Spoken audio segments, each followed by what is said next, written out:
aí, pessoal, vocês estão bem? Como que vocês estão? Vocês estão felizes? Gente, que pregação que esse menino deu. Meu Deus do céu, gente. Galera, faz pouco tempo que ele tá aqui e, mano, ele tá crescendo. O Davi, mano, ele vai pregar as nações, irmão. Eu creio. Você crê que ele vai pregar?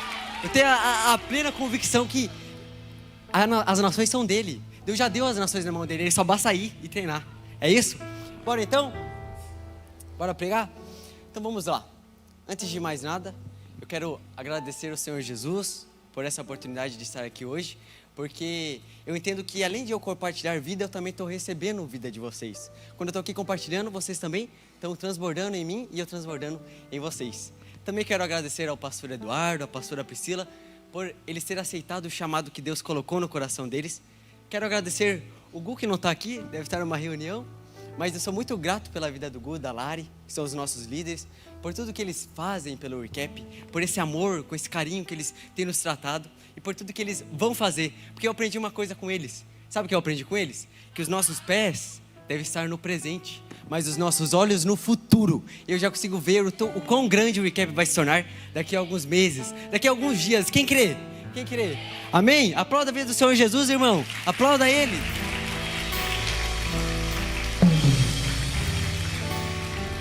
Amém.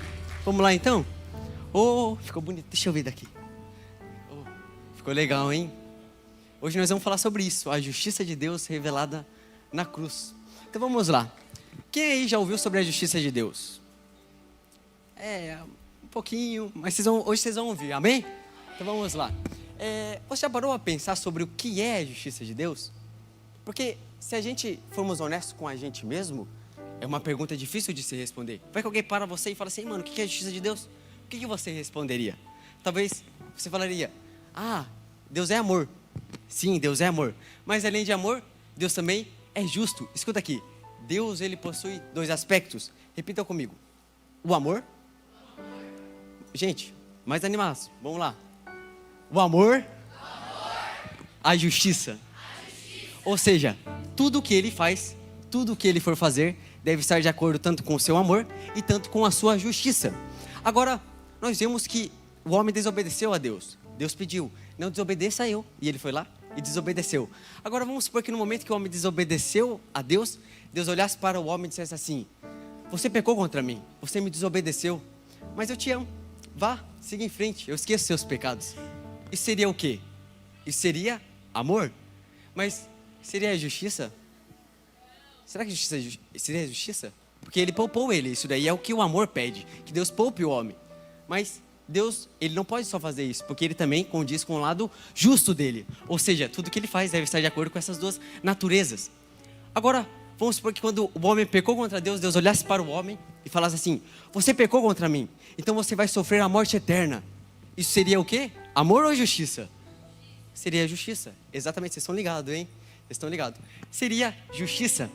Mas como que eu disse, ele não pode fazer isso e também não pode fazer a outra coisa, porque não está condizido com os dois lados dele, ou seja, com o seu lado amoroso e com o seu lado justo. Ou seja, vamos dar um exemplo aqui.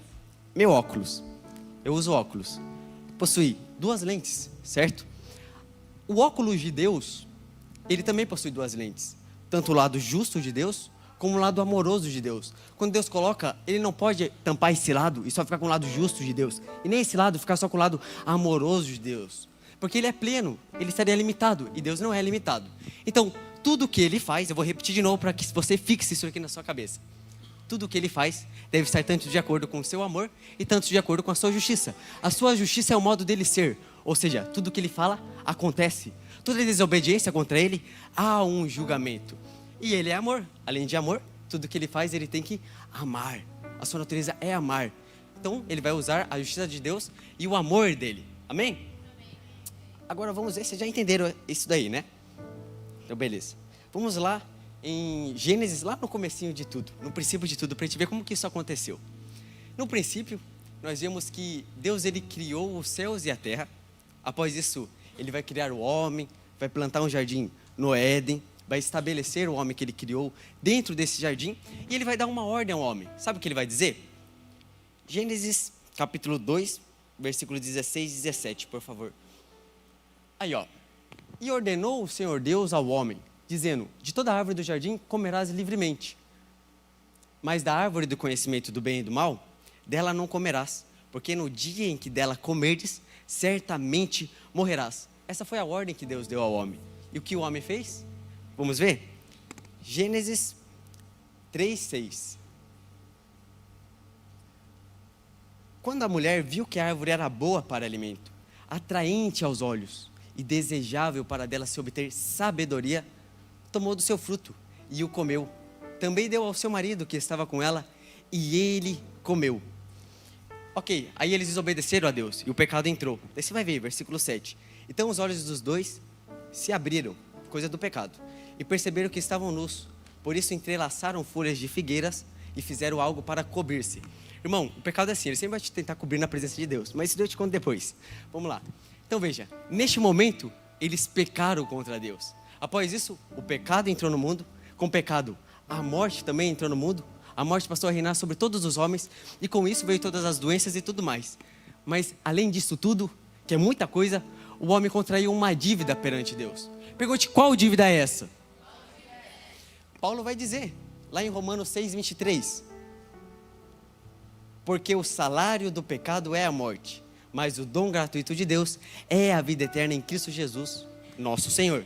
Veja, porque o salário do pecado é a morte. É o quê?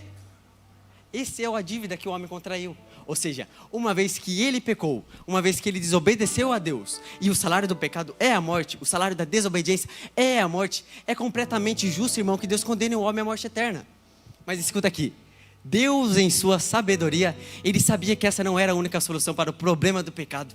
Ele tinha um plano muito mais grandioso do que condenar o homem. Esse plano não seria uma correção de problemas, pelo contrário, seria uma verdadeira obra-prima. Então neste momento, por Ele ser justo e por Ele ser amoroso, Ele não iria simplesmente ignorar o problema do pecado, nem deixá-lo impune. O que Ele ia fazer então? Ele mesmo iria pagar a dívida. Então nesse momento ele toma toda a responsabilidade do pecado do homem sobre si, e em Cristo vem, a fim de pagar a nossa dívida, morrendo em uma cruz. A cruz de Cristo é a resposta para a necessidade da justiça e do amor. É na cruz onde a justiça e o amor se encontram. Você pode aplaudir o Senhor Jesus, irmão? Acho que você não entendeu isso.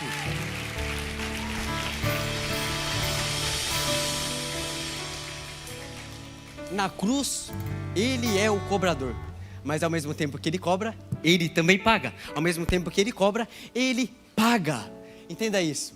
Na cruz, você não é apenas um pecador perdoado, mas você é um pecador perdoado e que foi quitado pelo sangue do Senhor Jesus. Irmão, aplauda isso, irmão. Você estaria feliz se você soubesse isso, irmão. Que o sangue de Jesus te pagou, irmão. O sangue de Jesus te comprou, irmão.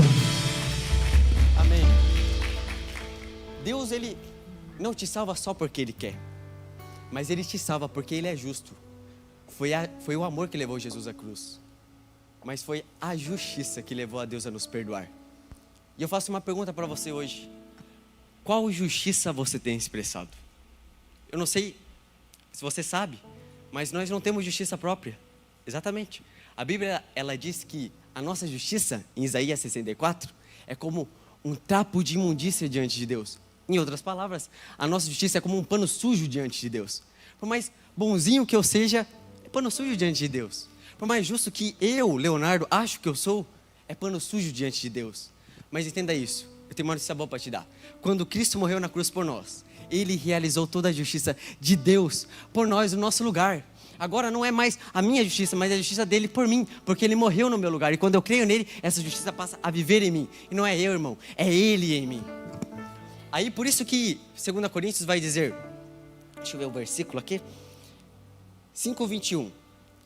Aquele que não conheceu o pecado, Ele o fez pecado por nós, para que nele fossemos feitos justiça de Deus. Veja, porque Ele morreu por nossos pecados, nós nos tornamos a justiça de Deus na terra. Então quando alguém perguntar, o que é a justiça de Deus? Quem é a justiça de Deus? Você pode levantar a sua mão e dizer, irmão, eu sou a justiça de Deus, andando sobre a face da terra, irmão. Aplauda o Senhor Jesus, irmão. Você é a justiça de Deus em carne e osso, andando na terra. Amém? Nesse momento, levante no seu lugar, onde você está.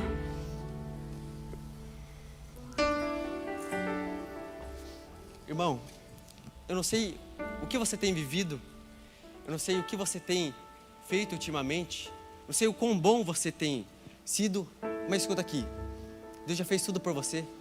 Não adianta você ficar tentando ser bom bastante, tentando mostrar a sua justiça, tentando mostrar, ai, eu fiz isso, eu fiz aquilo, eu sou bonzinho. Irmão, hoje você entendeu que tudo que você faz é pano sujo. Se é você mesmo, não tem nada limpo.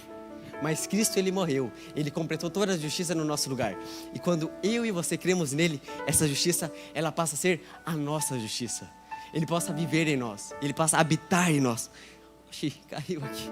Ele passa a habitar em nós. Se você é essa pessoa que sente isso no seu coração, que quer entregar a sua vida a Ele, quer que Cristo seja a sua justiça, que quer que Cristo seja as suas emoções, seja o seu falar, seja o seu andar, eu quero que você não fique com vergonha agora, irmão. Porque sabe o que a Bíblia diz? A Bíblia diz assim, ó: todo aquele que me confessar diante do Pai, dos homens, eu o confessarei diante do meu Pai que está nos céus. Ou seja, não é apenas você que está confessando o nome dele para essas pessoas que estão aqui, mas é Ele que está confessando o teu nome para o Pai. Se você é essa pessoa, levante sua mão no lugar onde você está. Não fique com vergonha, irmão. Eu sei que tem gente aí. Deus abençoe. Deus abençoe, irmão. Deus te abençoe. Deus abençoe. Deus abençoe, irmão. A mão ali, aplauda o Senhor Jesus, porque o maior milagre não é quando pessoas andam. Amém.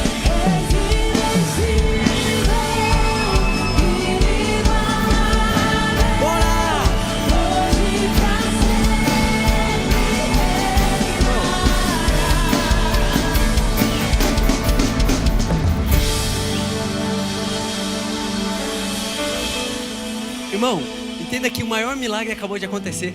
Sabe qual que é o maior milagre que tem? Muita gente vai falar pra você: o maior milagre é quando alguém anda.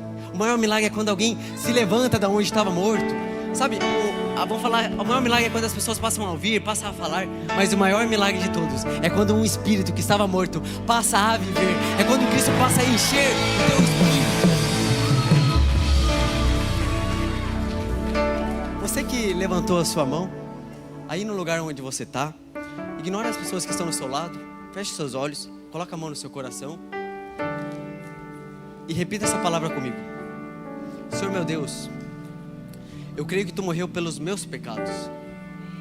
Recebo hoje o dom da vida eterna, o dom do Espírito Santo e o Senhor como meu tudo, porque sei que Deus o ressuscitou dentre os mortos e que hoje você está vivo. Está em pé, adiante de Deus, olhando para nós, sendo a nossa vida, sendo o nosso tudo. Em nome de Jesus, amém, amém, amém.